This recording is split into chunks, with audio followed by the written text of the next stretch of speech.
दिवि दिवि दोषावस्तधिया वयं नमो भरन्तये मसी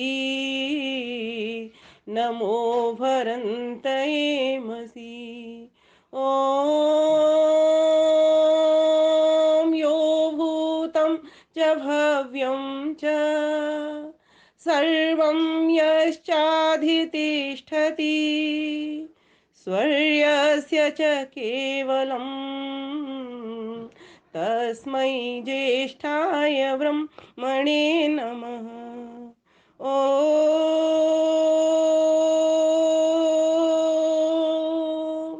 नमस्ते अस्तु आयते नमो अस्तु परायते नमस्ते प्राणतिष्ठत आसीनायोतते नमः आसीनायोतते नमः।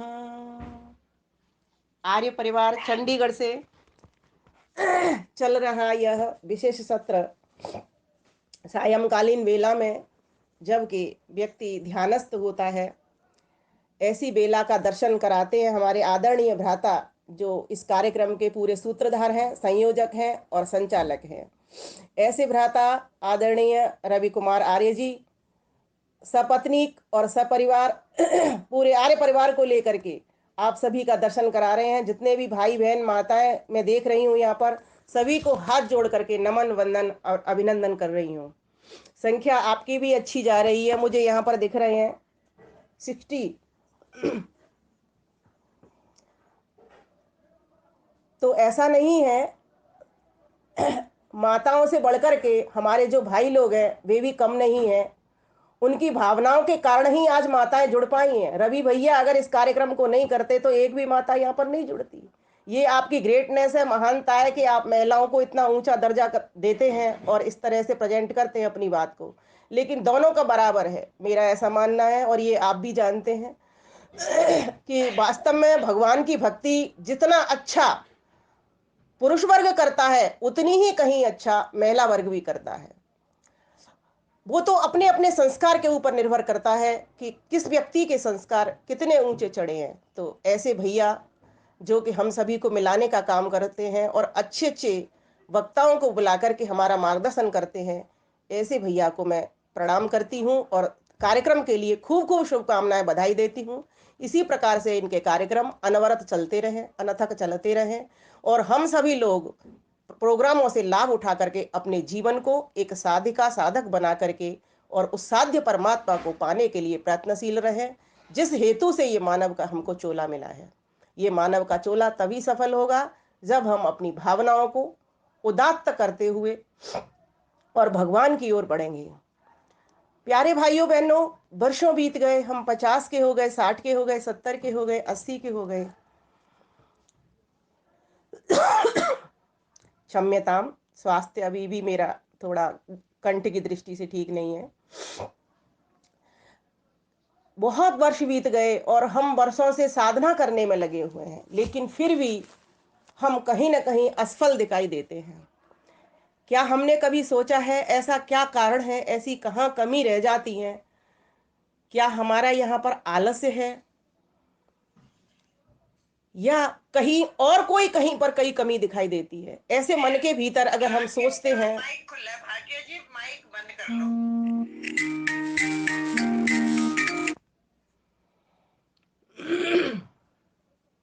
ओम ओम ओम, आवाज आ रही है? जी, हाँ जी, ठीक है। हाँ, तो हमारा जो आज का विषय है भावनाओं से भगवान की ओर।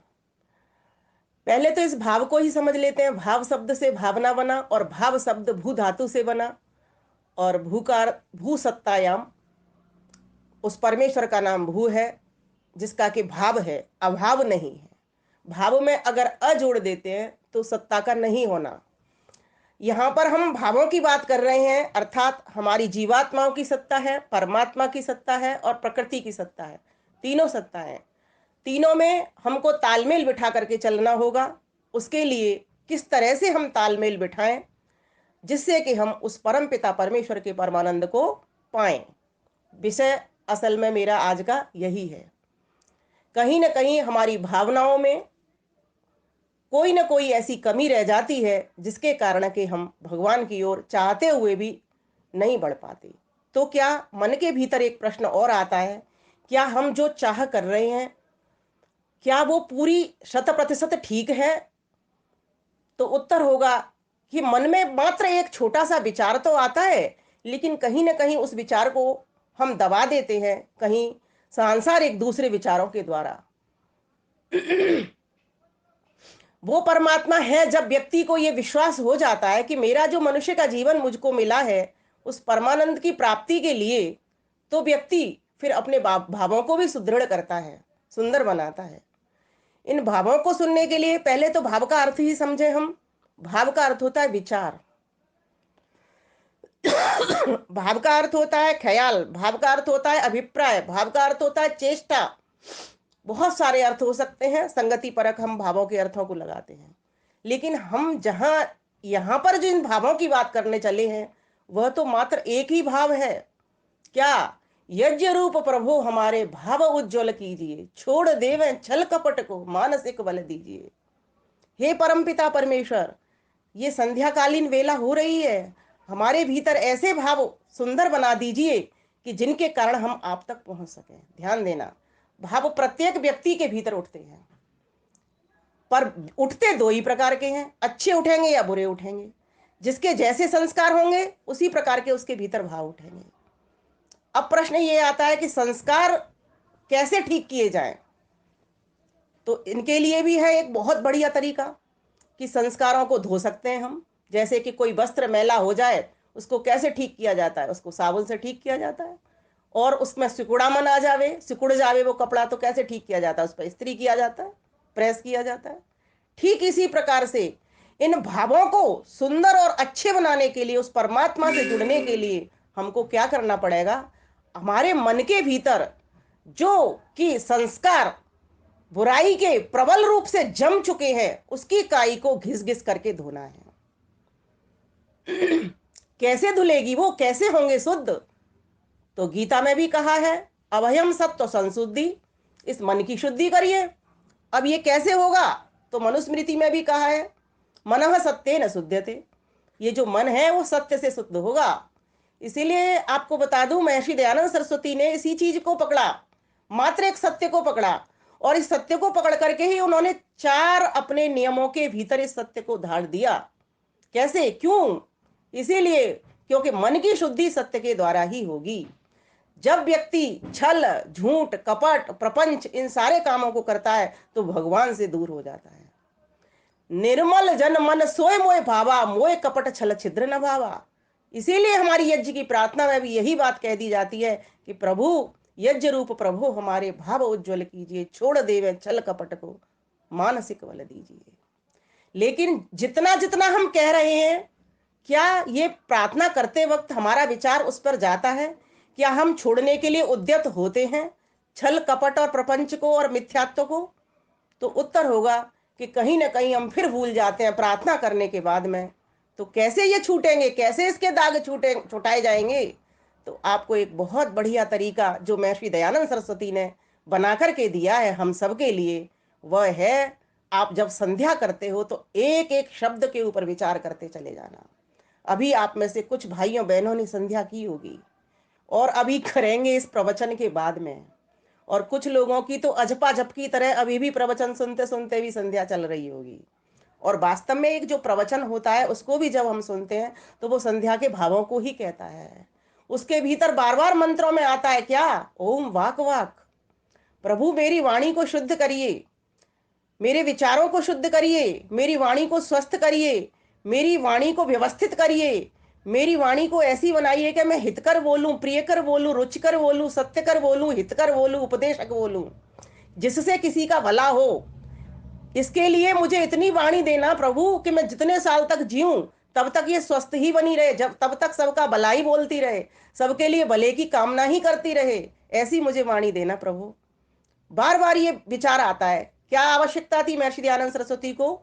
इनको लाने के लिए, जबकि ये वाक वाक प्राणा प्राणा ये तो कोई वेद के मंत्र भी नहीं थे, फिर भी वो लेकर के आए। क्योंकि व्यक्ति की भावना कब बनेगी, जब वो मुख से इस तरह के शब्द उच्चारण करेगा कि प्रभु मेरी वाणी पर जो विचार आए, प्रभु उसके लिए मेरे भावों की शुद्धि हो, मेरी वाणी स्वस्थ हो, और इस वाणी के द्वारा मैं 4 प्रकार का कर्म करूं, सत्य बोलूं, प्रिय बोलूं, हितकर बोलूं। ध्यान दीजिएगा, जब व्यक्ति ईश्वर का स्मरण करता है, चिंतन करता है, तो क्या करता है वो, तब तद जपह तदर्थ भावनम, तब भी वहां पर वो भावना बना रहा होता है, किसकी, उस परमेश्वर को प्राप्त करने की। किस तरह से, उसके गुणों को, कर्मों को, स्वभावों को अपने चिंतन में ला करके। ध्यान दीजिएगा, कई लोग कहते हैं ध्यान का अर्थ होता है कि चुपचाप होकर के बैठ जाना, मौन बैठ जाना, योगश्चित्त वृत्ति निरोधा, बाहर की विषयों से चित्त को अपने को रोक लेना, इसी का नाम ध्यान है। नहीं, बाहर के विषय तो जब आप आंख बंद करोगे तब आपके बंद हो जाएंगे, लेकिन मन फिर भी थोड़े थोड़े विषयों को और पकड़ेगा, क्योंकि आपकी गति अभी संसार की है। कैसे होगा, जब आप ईश्वर के गुण का चिंतन करोगे। निष्क्रियता का नाम ध्यान करना नहीं है, ध्यान देना।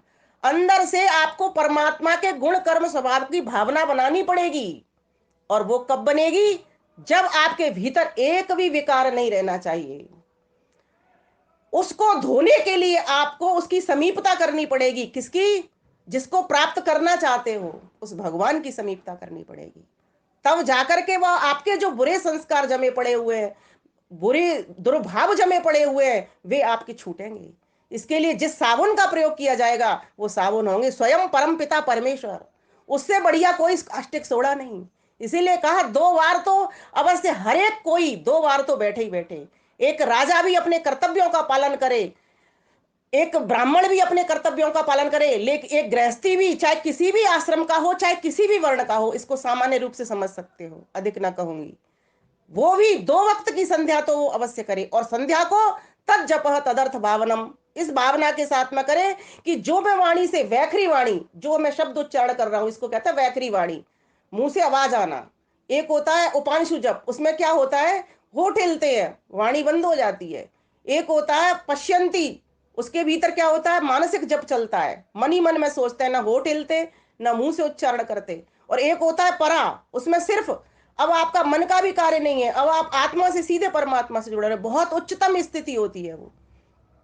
अभी हम किस स्टेज पर हैं, अभी तो हम उच्च पर भी नहीं पहुंचे, अभी तो हम सामान्य स्थिति पर हैं। इसीलिए हमको इस वैखरी वाणी का प्रयोग करना पड़ता है। तो भावों को सुंदर बनाने के लिए हमसे सबसे पहले क्या करना पड़ेगा, जितने भी संध्या के मंत्र हैं उन मंत्रों के एक एक शब्द पर विचार करना पड़ेगा। अधिक समय नहीं लगेगा, एक बार आप संकल्प ले लीजिए मन के भीतर। ध्यान दीजिए, कोई भी विचार शुद्ध करने के लिए आप एक बार संकल्प लेना प्रारंभ कीजिए कि मुझे आज से, भाव क्या, मैं आज से सत्य बोलूंगा, ये भाव बनाना है। मैं आज से असत्य छोड़ूंगा, ये दुर्भाव छोड़ना है। मैं आज से झूठ नहीं बोलूंगा, ये भाव बनाना है। मैं किसी भी कीमत पर झूठ नहीं बोलूंगा, चाहे कुछ भी हो जाए, ये भाव बनाना है। इसी से भगवान मिलेंगे। बड़े बड़े ग्रंथों से या बड़े बड़े बातों से या बड़े बड़े प्रवचनों से, बड़े बड़े चीजों से भगवान नहीं मिलेंगे। भगवान तो एक निर्धन को भी मिल जाते हैं, भगवान तो साधनों से लैस व्यक्ति को भी मिल जाते हैं। मिलेंगे कब, वो भावना से ही मिलेंगे। जिस दिन हमारी भावनाएं इस तरह की हो जाएंगी कि वाणी से बोलूंगा तो नियंत्रित होकर के बोलूंगा, व्यवस्थित होकर के बोलूंगा, कानों से सुनूंगा तो नियंत्रित बात सुनूंगा, अर्थात मैं अपनी बुद्धि के द्वारा ठीक प्रकार से उसको नियंत्रित कर लूंगा। जो मैंने सुना है कि क्या ठीक सुना है, क्या गलत सुना है, कौन सी चीज मेरे लिए ठीक है, उसको किसको मुझे आत्मसात करना है, किसको मुझको छोड़ देना है। ये विचार शुद्धि के क्रम है, उपक्रम है। उसके लिए आपको भगवान ने जो हमारे लिए विधान किया है, जो आज्ञा की है, उस आज्ञा पर चलना ही पड़ेगा, तभी जाकर के ये भाव शुद्ध होंगे। ये ऐसा काष्टिक सोड़ा है परमात्मा का, एक बार उसके समीप आप बैठना प्रारंभ करेंगे और तद जपह तदर्थ भावनम के साथ तत् प्रत्यय एक तानता ध्यानम। प्रत्यय का अर्थ होता है ज्ञान, ज्ञान को निरंतर अपने उस ध्यान की स्थिति में, एकाग्र स्थिति में, किसके ध्यान की, ईश्वर के गुण कर्म स्वभाव को अपने ध्यान में धारण करके कि मैं उस ईश्वर का प्रपुत्र, मैं उस अपने परम पिता परमेश्वर के समीप बैठा हुआ हूं और उससे प्रार्थना कर रहा हूं, प्रभु जैसा तू है वैसे गुण पूरे तो आ नहीं सकते, क्योंकि वो सर्वज्ञ है, वो पूर्ण है, जीवात्मा पूर्ण है, अल्पज्ञ है। लेकिन उसके गुणों को से आनंद तो भर सकता है, ज्ञान तो भर सकता है, बल तो भर सकता है, जितनी उसकी सीमा है। एक गुब्बारा की अगर छोटी साइज है तो वो छोटी को पूरी हवा तो भर सकता है बड़े गुब्बारे से। जैसी जैसा जितनी साइज का गुब्बारा है वो बड़ी वस्तु से उतनी उतनी साइज में तो भर सकता है। तो जीवात्मा अल्पज्ञ अपूर्ण है, तो उतना तो भर सकता है जिसकी उसकी सीमा है, वहां तक तो भर सकता है। इसके लिए आप क्या करिए कि सुबह शाम जब भी आप संध्या में बैठते हो, ओम वाक वाक, ओम प्राण प्राण, ओम चक्षु चक्षु, ओम श्रोत्रम श्रोत्रम, हर एक पर ध्यान लगाते जाइए। इन मंत्रों के तीन तीन अर्थ करिए।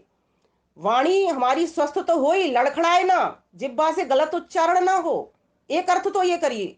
दूसरा अर्थ ये करिए कि इस वाणी के भीतर से जो भी आवाज आए, परमात्मा तेरी ही आवाज आए। तेरी आवाज का तात्पर्य होता है कि सबके भले की ही आवाज आए, इससे कोई खराब आवाज ना आए। जो भी इस भले की आवाज आएगी, सत्य आवाज आएगी, वो परमात्मा की आवाज आएगी। जो बुरी, कटु, निंदा, चुगली, व्यर्थ बकवाद होगी, वो संसार की बात होगी। इसीलिए प्रभु इस वाणी से कभी भी कटु ना आए, कभी भी व्यर्थ ना आए, कभी भी निंदा चुगली की बात ना आए। दूसरा अर्थ ये करिए। और तीसरा अर्थ ये करिए कि प्रभु ये वाणी मेरी जो है, इसका प्रभाव दूरगामी हो। अर्थात जो तूने मुझको उपदेश किया, मैंने अपने जीवन में आत्मसात किया, उस आत्मसात किए हुए वचन को, प्रवचन को मैं दूसरों तक पहुंचा सकूं। इस तरह से आपका भाव शुद्ध होगा। तो भाव भाव कहां से शुद्ध हुआ? पहले कार्य क्या किया हमने? ईश्वर की समीपता की, भगवान की। जिससे शुद्ध होंगे उसी के पास बैठे। आग के पास बैठेंगे तो क्या होगा? गर्मी मिलेगी। जल के पास बैठेंगे तो शीतलता मिलेगी। जिस चीज के पास जो जो गुण मौजूद है, उसके वे गुण आने शुरू कर देते हैं। अपने बुजुर्ग माता पिता के पास बैठना प्रारंभ करते हैं तो उनके अनुभव आने शुरू हो जाते हैं। बच्चों के पास बैठना शुरू करते हैं तो निश्चल मन होना शुरू हो जाता है। गुरुजनों के पास बैठना शुरू करते हैं तो ज्ञान आना शुरू हो जाता है। संत महात्माओं के पास बैठना शुरू करते हैं, उनका आदर्श जीवन जीने की कला पद्धति आना प्रारंभ हो जाती है। तो परमात्मा के पास बैठने से तो स्वतः ही भाव शुद्ध हो जाएंगे। अग्नि के भीतर कैसा भी कैसी भी वस्तु डाल दो वो भस्म हो जाती है। हमारे दुर्गुण दुर्व्यसन सभी दुर्भाव जल जाएंगे पूरी तरीके से। लेकिन बैठना पड़ेगा कहाँ? परमात्मा के समीप। तो संध्या का जब आप मंत्र करेंगे तो वाक वाक, प्राण प्राण, चक्षु चक्षु, मेरे नेत्र कैसे हों? मेरे नेत्र उत्तम सबसे पहले तो स्वस्थ हों, क्योंकि जिस व्यक्ति को दिखाई नहीं देगा वो गड्ढे में गिरेगा, दिखाई नहीं देगा तो। अब मजबूरी ये भी हो सकती है, ये प्रश्न भी बन सकता है कि अगर कोई व्यक्ति अंधा है तो वे क्या करे?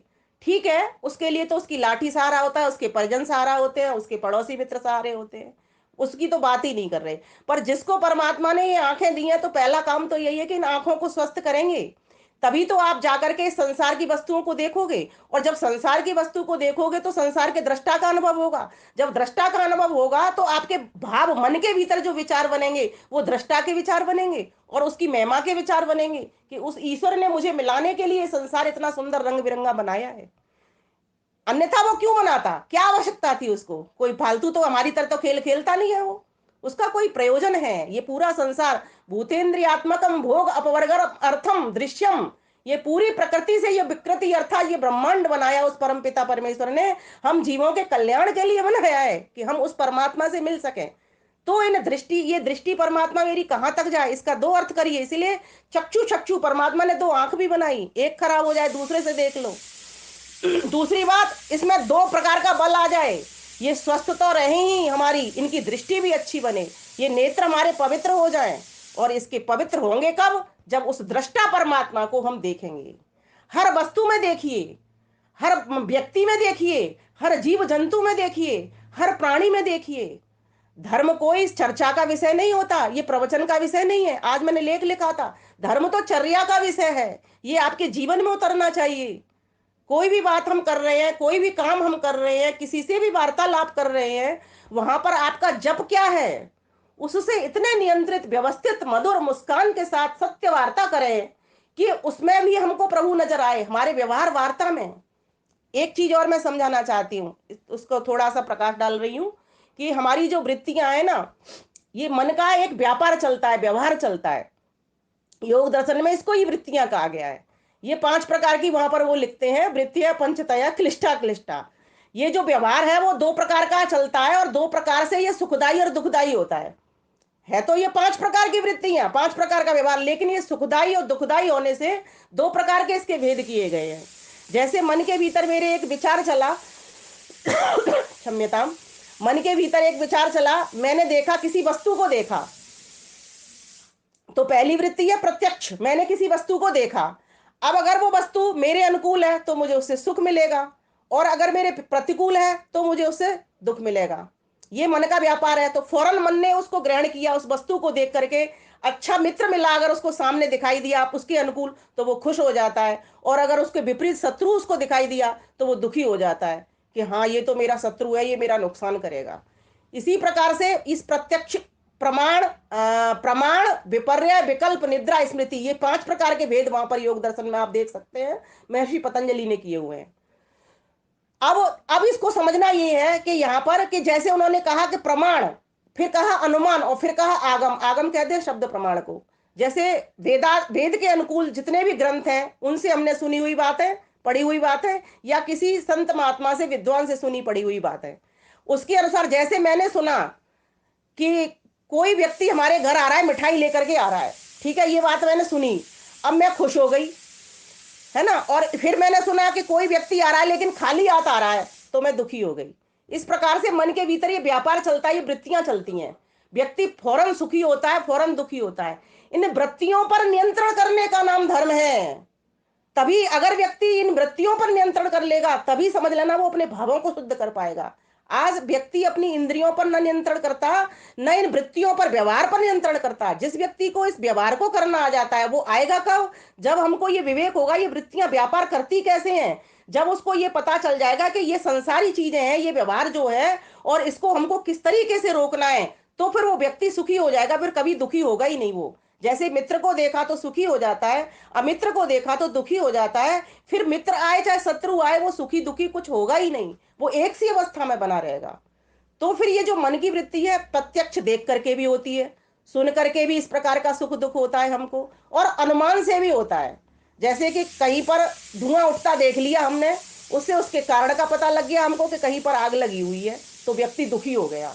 और कहीं पर हमने खुशबूदार धुआं उठा देख लिया तो हमको पता लग गया कहीं पर यज्ञ हो रहा है, तो व्यक्ति खुश हो गया। तो इस प्रकार से वो सुख दुख के अनुसार अपने व्यवहार को चलाता है।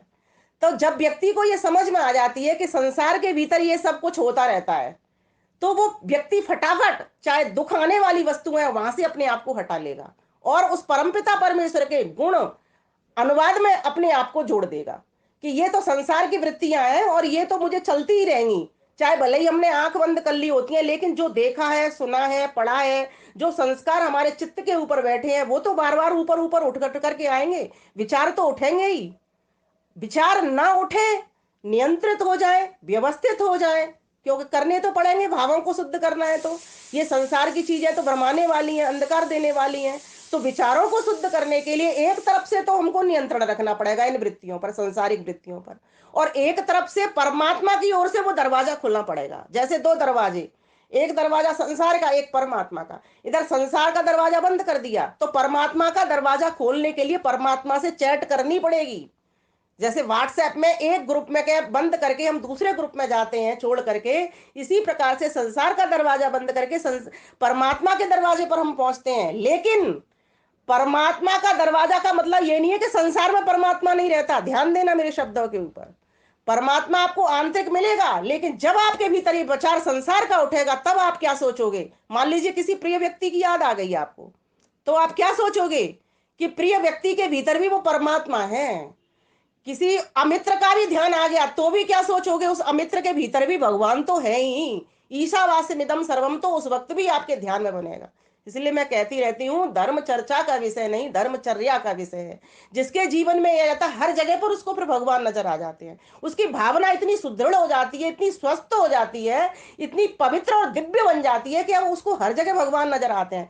सबके साथ वो सम्यक व्यवहार करना सीख जाता है, क्योंकि अब उसको ये वृत्तियां समझ में आ गई कि कौन सी वृत्ति को हमको नियंत्रण करना है और कौन सी वृत्ति को हमको खुला करना है, किस तरफ हमको मुख करना है और किस तरफ हमको मुख नहीं करना। और मुख करना भी अगर सबकी तरफ, तो भी हमको अपने आप को नियंत्रित करके किस तरीके से उस व्यक्ति के साथ में व्यवहार करना है। थोड़ा सा ये आपको गूढ़ विषय पड़ रहा होगा, लेकिन समझना बहुत आवश्यक है इस विषय को। तो हम भावों को शुद्ध करने चले चले हैं, तो हमको क्या करना पड़ेगा? एक गीता में श्लोक आता है, मनः प्रसाद सौम्यत्वम मौनम आत्म विनिग्रह। इसके लिए हमको क्या करने का पड़ेगा? संध्या के मंत्रों के अनुवाद करते करते हमें थोड़ा सा अपना आत्मचिंतन भी करना पड़ेगा कि कितने विचार मैंने सुबह से लेकर शाम तक उठाए अपने मन के भीतर, और उन विचारों के संगत मैंने कर्म किए या उन विचारों को दबा करके मैंने कर्म किए। वो विचार मेरे अच्छे थे या वो विचार मेरे बुरे थे? उन विचारों ने किसी का भला किया या उन बुरा विचारों ने किसी का नुकसान किया, बुरा किया?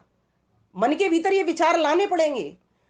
जब व्यक्ति ऐसा आत्मनिरीक्षण करेगा, तो आत्मनिरीक्षण करते के साथ ही उसको पता लगेगा अपने आप का कि मैं यहां गलत था, मैं यहां ठीक था।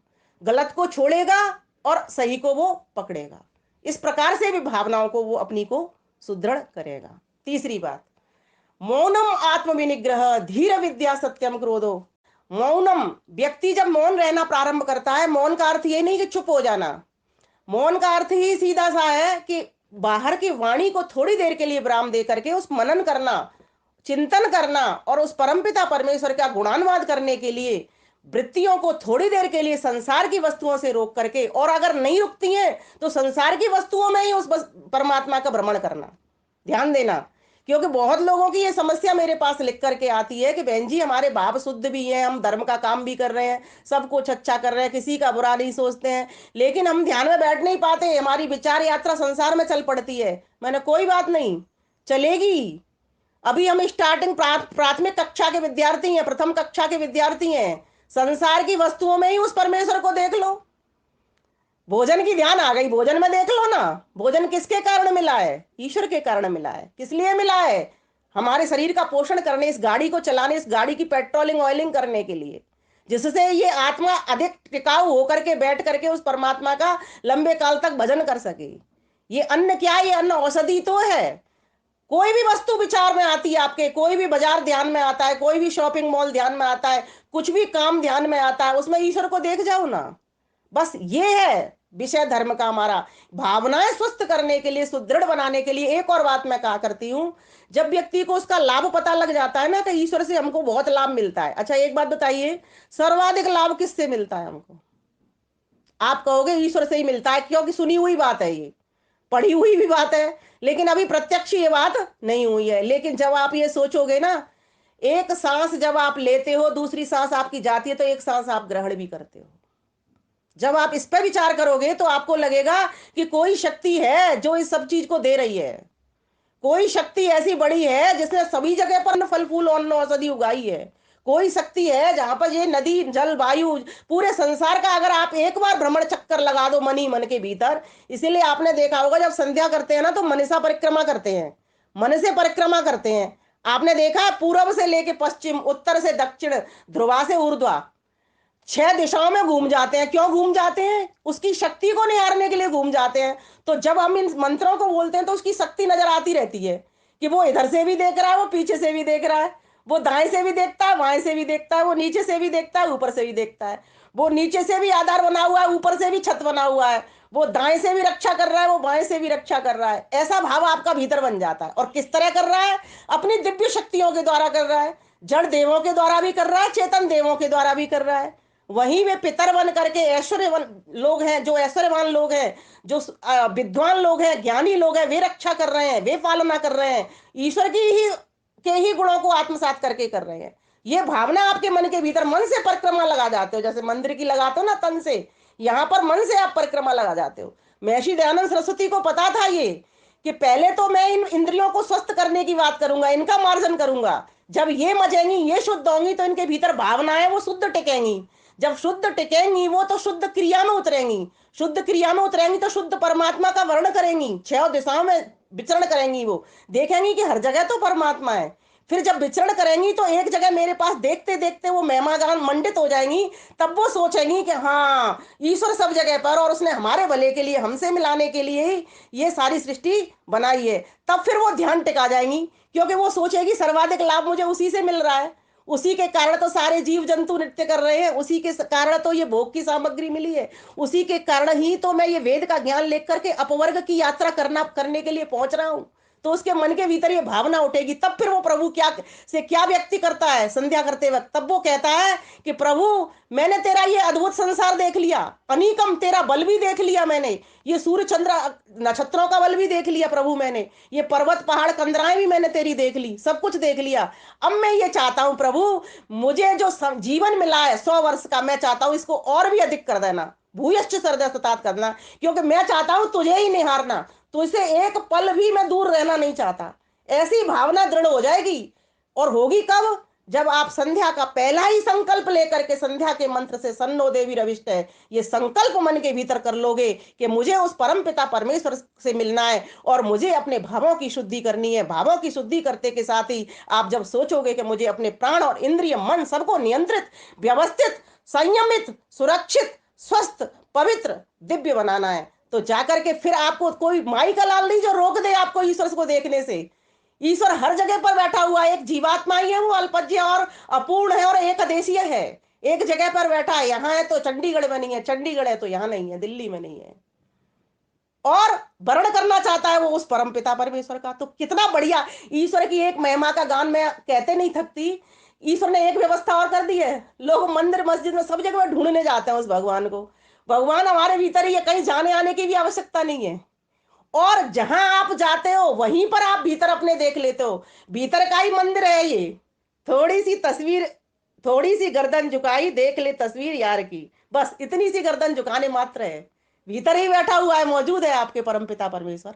लेकिन आपके ही भीतर नहीं है वो सभी के भीतर है। ये भावना भी मन में जानी चाहिए, नहीं तो आपका व्यवहार गलत हो जाएगा, यम नियम आपके अशुद्ध हो जाएंगे। यहाँ भावों की शुद्धि की बात चल रही है, तो भगवान को भावों के द्वारा ही हम प्राप्त कर सकते हैं। और भावों को दृढ़ करने के लिए जो संध्या के जितने भी मंत्र हैं, उन पर एक एक मंत्र के ऊपर आप दृष्टिपात कीजिए और एक एक मंत्र को 3-4 तरह से अर्थ करके विचार कीजिए, आपको ईश्वर प्रत्यक्ष होना प्रारंभ होगा। बहुत कठिन, इतना असंभव नहीं है जितना लोगों ने बना दिया है। इसको सहज तरीके से, सामान्य तरीके से, सरल तरीके से देखिए। अपने कार्य परिवार व्यवहार को इतना शुद्ध कर लीजिए, इतना शुद्ध कर लीजिए, किसी से भी कोई असत्य मिथ्या व्यवहार मुझे नहीं करना, सत्य ही बोलना, अच्छा ही सुंदर आचरण करना। बड़े जन है, घर के जन है, समाज के जन है, पितृजन है, ज्ञानी जन है, विद्वान जन है, संत महात्मा जन है, सबके साथ मुझे जैसा जैसा व्यवहार उपयुक्त मेरे लिए यथा संगत है, वैसा वैसा मुझे उनके साथ व्यवहार करना। जितने भी पशु पक्षी हैं, प्रभु ने मेरे मेरे लिए जो विधान दिया कि कैसे बल वैष्णोदेव यज्ञ करना है, मुझे उसके अनुसार आप अपने आप को ढालना पड़ेगा। प्रभु दूर नहीं है, प्रभु बिल्कुल पास है। मैं तो तेरे पास में, क्यों मुझे खोज रहा है? ना मंदिर में ना कैलाश में, मैं तो तेरे पास में। ऐसा नहीं है कि मंदिर में नहीं है, मंदिर में भी है, यहां भी है, लेकिन आपको खोजने की आवश्यकता नहीं है, खो जाने की आवश्यकता है। ईश्वर को खोजने की आवश्यकता नहीं है, खोजने की आवश्यकता है। धर्म चर्चा का विषय नहीं है, चर्या का विषय है। मैं बार बार एक ही चीज पर फोकस करती रहती हूँ सभी के लिए। ये धर्म आपके जीवन में है, आपने भुला दिया है। कैसे? जैसे कपड़े के ऊपर सफेद रंग का कपड़ा, गंदगी आ जाए तो वो गंदगी के कारण उसका श्वेत रंग दिखाई नहीं देता, इससे आपको आपका तदादृष्टो स्वरूपे अवस्थानम वो रूप दिखाई दे नहीं रहा। आप अपने भीतर शुद्ध रूप में स्थित हो, लेकिन इस अविद्या ने आपको ग्रसित कर दिया है। बस इतना सा हमको तत्व ज्ञान करना है। और तत्व ज्ञान कैसे आएगा, मिथ्या ज्ञान कैसे हटेगा? जब हम उस परमात्मा के ज्ञान को अपने भीतर भरेंगे। वो ज्ञान कैसे आएगा? जब परमात्मा की सन्निधि हर ओर से करेंगे, चारों ओर से करेंगे, जब उसका हमको ये पता लग जाएगा सबसे अधिक लाभ वही परमेश्वर के द्वारा ही हमको प्राप्त हो रहा है। पर्वत के समान कष्ट आने पर भी, जो व्यक्ति, अभी एक माताजी भजन गा रही थी, क्या सार था उसका? घबराता नहीं है, विचलित नहीं होता, बढ़ते ही चला जाता है। विकसित यद पद्मम, चाहे कुछ भी हो, पर्वत पर फूल खिले या पर्वत पर शूल मिले, कुछ भी हो, व्यक्ति साधक व्यक्ति है, वो बढ़ता ही चला जाता है, घबराता नहीं है। महर्षि दयानंद सरस्वती जब घर से चले थे, कितनी आंधी तूफान आए उनके जीवन में, कितने जहर उनको दिए गए, लेकिन कभी भी वो विचलित नहीं हुए। इसीलिए आज हम महर्षि दयानंद सरस्वती के गीत गाते हैं, उनका गुणगान करते हैं, उनके जन्मदिन मनाते हैं, उनकी बातों को लेकर के आगे चल रहे हैं। क्यों? इसी प्रकार की साधना करनी पड़ेगी। उनके शत्रु भी आए, उनके मित्र भी आए, शत्रुओं को भी उन्होंने शांत किया, और मित्र तो शांत होते ही हैं, अनुकूल होते हैं वो तो, लेकिन शत्रुओं को भी उन्होंने अनुकूल बना दिया, उनके पैरों में गिर गिर करके माफी मांगने लगे।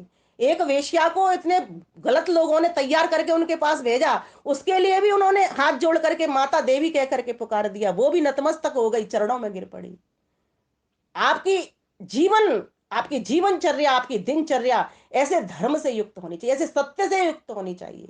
जिस दिन ये सत्य से युक्त हम हो जाएंगे, उस परमात्मा के लाभ को समझना प्रारंभ कर देंगे, उस दिन वो परमात्मा हर जगह पर हमें नजर आएगा और भावना स्वतः सिद्ध हो जाएगी। करनी नहीं पड़ती भावना। एक बात और मैं कहा करती हूँ, ये बिल्कुल नहीं करनी पड़ेगी, बस करना पड़ेगा। तो क्या करना पड़ेगा आपको?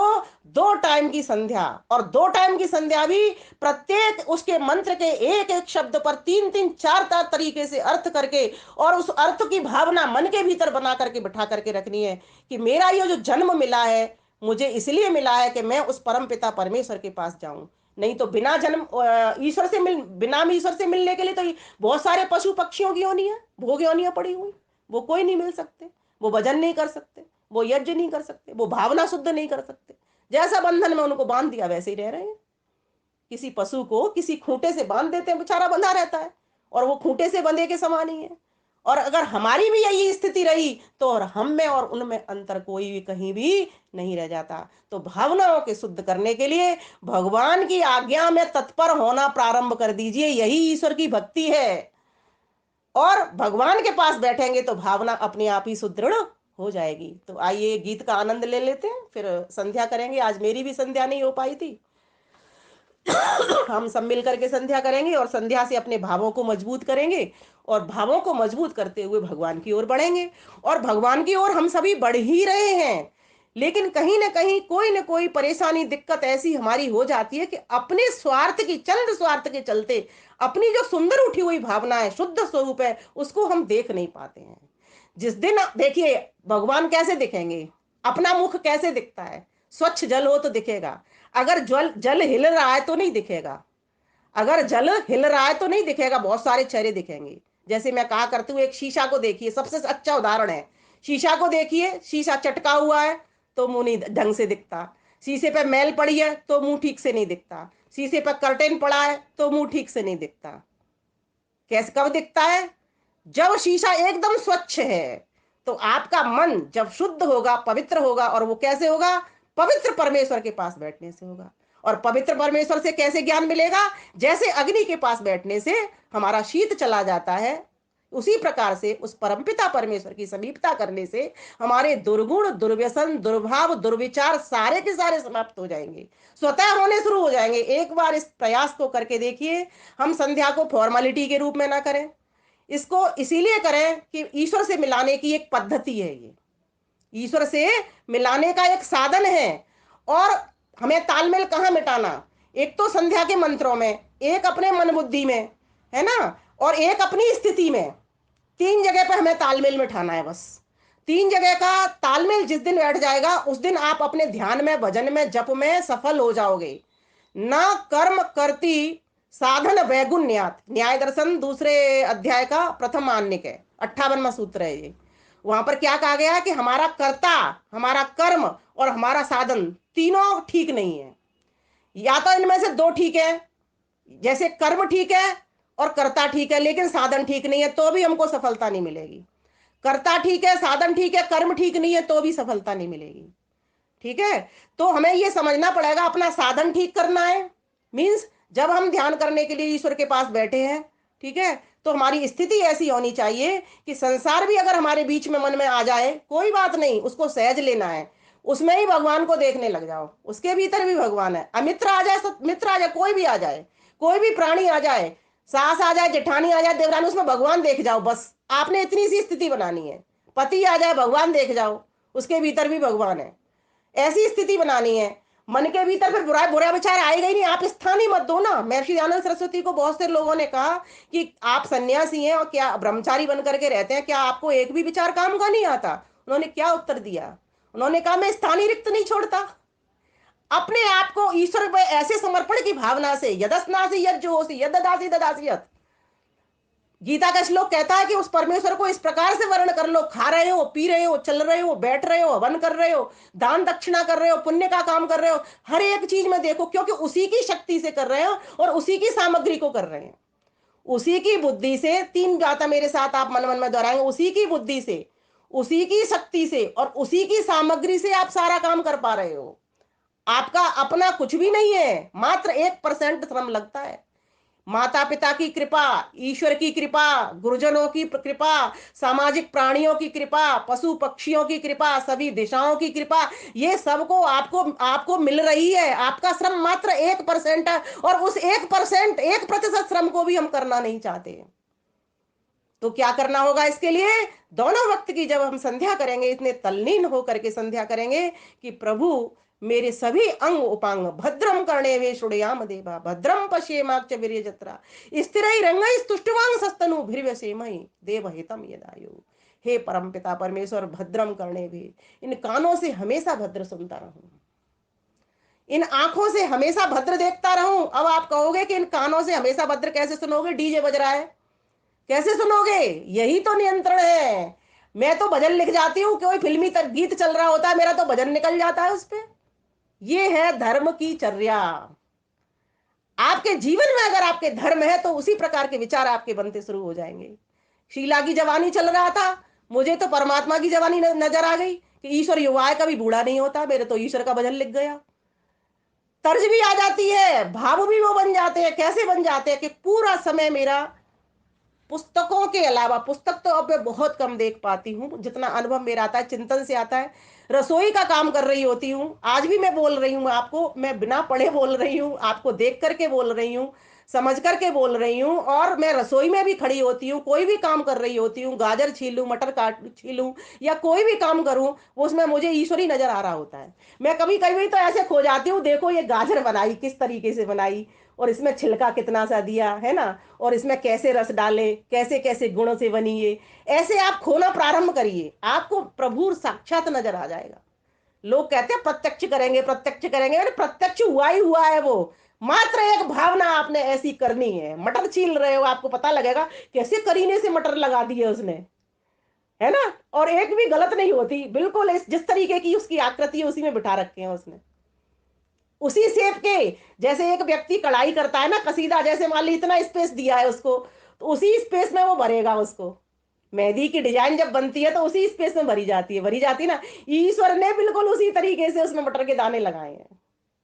कोई और मटर नहीं है, सारी मटर बहुत सुंदर सुंदर है। संतरे की फांके देखो, उनकी कलियां देखो, आप खो जाओगे। ये संध्या है आपकी। आपको एक तरीका बता रही हूँ संध्या का। कई लोग ये कहते हैं कि संध्या का मतलब वही नहीं, ये भी एक संध्या है। संधि ईश्वर से, जीवात्मा की संधि आपकी संध्या है। संध्या क्या है? वो तो काल की संध्या है, जो सुबह शाम कर रहे हो, समय की संध्या है। लेकिन आपकी संध्या क्या है? आपके जीवन में संध्या क्या है? आपकी परमात्मा से मिलन की संध्या। उसके लिए आपके भाव इतने उदात्त ऊंचे होने चाहिए कि आपको हर वस्तु में, हर व्यक्ति में, हर कर्म में, इसीलिए कृष्ण भगवान को कहना पड़ा योगा कर्मसु कौशलम, कर्मों में कुशलता ही योग है। जहां महर्षि पतंजलि ने योग चित्त वृत्ति निरोध कहा, योग समाधि कहा, वहां पर गीता ने योग कर्मसु कौशलम कहा। कर्मों में कुशलता क्या है? कर्मों की कुशलता का मतलब सिर्फ इतना ही नहीं है कि आपने रोटी बनानी थी, रोटी अच्छे से बना ली। जो रोटी आपने बनाई उससे कितने लोगों का पेट भरा, कितने अच्छे ढंग से बनाई, कितनी स्वादिष्ट बनाने के साथ साथ कितनी सेहत वाली बनाई, जिससे उसका स्वास्थ्य अच्छा गया, जिसको भी तुमने भोजन कराया, कितने श्रद्धा प्रेम के साथ वो थाली बनाई है आपने। भोजन बनाते वक्त, भोजन को प्रारंभ करते वक्त, भोजन को समाप्त करते वक्त, भोजन खाते वक्त, निद्रा करते वक्त, जागरण करते वक्त, हर वक्त तो आप उस ईश्वर की शक्ति से, बुद्धि से, समय से, श्रम से उठ पा रहे हो। अगर वो काल नहीं बनाता तो किस काल में आप व्यवहार करते? वो दिशा नहीं बनाता तो किस प्रकार से आप व्यवहार करते? आपको उसने इतना सारा सामान भर भर के दिया, आप उसकी महिमा को बार बार आप उसको अनुभव में ला सकते हो। इसीलिए अपने सभी कर्मों को अच्छे प्रकार से करना प्रारंभ कीजिए। कुछ लोग ऐसे प्रदर्शन करते रहते हैं, मैं जप कर रहा हूं, इतने कर लिए मैंने, उतने कर लिए, उतने कर लिए। व्यवहार में ऐसा कुछ होता नहीं यार। व्यवहार में जप ले आओ ना, काम खत्म हो जाएगा। व्यवहार में जप का मतलब क्या है? आपने जो काम किया इतने सुंदर तरीके से किया, जैसी प्रभु की आज्ञा थी। ईश्वर की भक्ति का मतलब महर्षि आनंद सीधा सीधा लिख देते हैं, उस ईश्वर की आज्ञा के पालन में तत्पर रहना। रवि भाई जी लिखते हैं ना, ईश्वर की आज्ञा पालन में तत्पर रहना, यही ईश्वर की भक्ति है। वो जो 2 काल तक संध्या करनी है वह तो साधक को अपने आप को उठाने के लिए करनी है, लेकिन वो उठाने के लिए करनी है तो कितना मैं उठ पाया, इसको तो आपको कर्म में और व्यवहार में देखने से पता लगेगा ना। किसी के साथ आपका व्यवहार कैसा जा रहा है, कोई काम आपसे गलत तो नहीं हो रहा। इस प्रकार से मन के भीतर उठाना पड़ेगा आपको विचार, ऐसा करना काम सके, ऐसा करना काम सके बुरा न कोई कह दे, ऐसा करना काम सके बुरा न कोई कह दे, बुरा कहे तो कह दे, कहने दे, भला न कोई कह दे। कोई भला व्यक्ति आपको अगर बुरा कहे तो फिर आपको विचारणीय प्रश्न बन जाता है कि किसी ने कही है तो सोच समझ करके कही है। इसीलिए मुझे अपना उत्थान करना है, अपने भावों को शुद्ध करना है। और वो होंगे कैसे, जब भगवान के पास बैठेंगे। तो हम सभी भावनाओं से भगवान की ओर और भगवान से भावनाओं को बढ़ाने की काम करना प्रारंभ करें, तभी जाकर के हमारे जीवन में भूर होगी। तो हम सभी सुंदर भक्त बने, अच्छे व्यवस्थित नियंत्रित प्रिय भक्त बने। ईश्वर को वही भक्त प्रिय है जो उसकी आज्ञा पालन में तत्पर रहते हैं। अगली बार जब भी विषय मुझे समय मिलेगा, आपको ईश्वर के भक्तों के बारे में, ईश्वर की भक्ति के बारे में दूसरे सूत्रों से, दूसरे श्लोकों से, मंत्रों से आपके समक्ष प्रेजेंट करूंगी। अभी मैं अपनी रचना, मैंने एक संस्कृत गीत का हिंदी रूपांतर किया है, भगवान त्वदीय भक्तिम स्वांते सुखा भरेयम। इसका मैंने हिंदी रूपांतर किया है, उसको मैं आपके सामने रखती हूँ। सुंदर कितने भाव हैं, किसी संस्कृत के कवि ने लिखे थे, उनको मैंने हिंदी में करने का प्रयास किया है। थोड़ा गला है तो स्वर तो उतना मीठा नहीं निकलेगा जितना आपके इस पे चैनल पे मीठी मीठी माताएं बहनें बोल रही थी, बट कोई बात नहीं, आप मीठा उसको कर लोगे क्योंकि आपके कान बहुत पवित्र हो चुके हैं। भगवन तुम्हारी भक्ति श्रद्धा से भर करूं मैं, भगवन तुम्हारी भक्ति श्रद्धा से भर करूं मैं, वेदोक्त आज्ञाकारी अंतः में तब वरूं में, वेदोक्त आज्ञाकारी अंतः में तब वरूं में, सतसंग साधु सेवा सुपथ चलूनी का, सब छोड़ कर बुराई आचरण लूनी का। सार्थक महाजन जी जुड़े हुए हों तो अपना संस्कृत का गीत निकाल लें और उन पंक्तियों को रखते जाएं। कर दो अभय प्रभु जी मस्तक चरण धरूं में, भगवन तुम्हारी भक्ति श्रद्धा से भर करूं मैं, वेदोक्त आज्ञाकारी अंतः में तब वरूं में, तन मन के ताप सारे मुझको जला रहे हैं, तन मन के ताप मुझको सारे जला रहे हैं, तूफान आंधी आए पतझड़ हिला रहे हैं, तूफान आंधी आए पतझड़ हिला रहे हैं, ब्रह्मचर्य बूटी पीकर कृपा को सर धरूं मैं, भगवन त्वदीय भक्ति श्रद्धा से भर करूं मैं,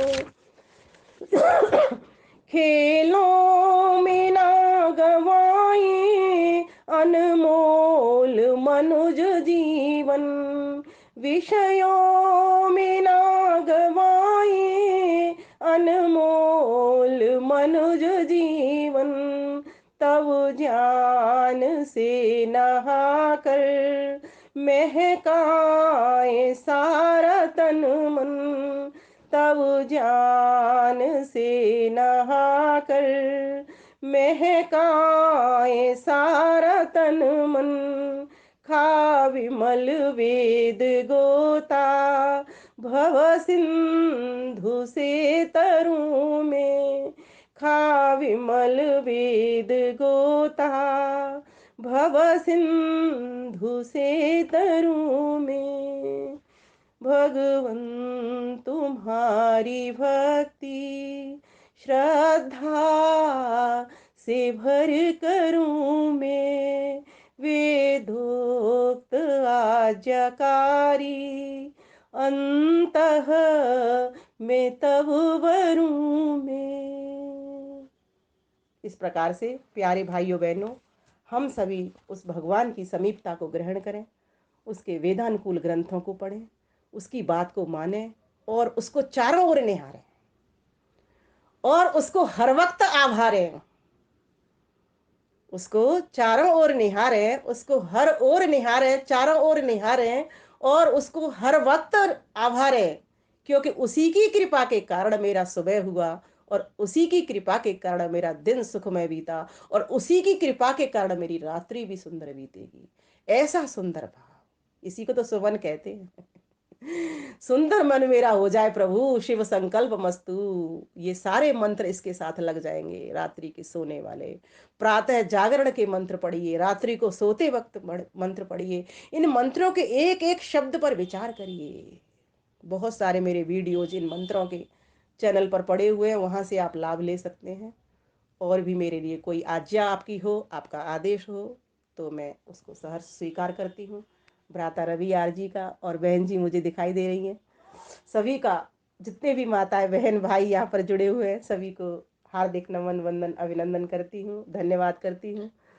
मुझे बहुत ही श्रद्धा के साथ, प्रीति के साथ सुनने के लिए धन्यवाद। नमस्ते।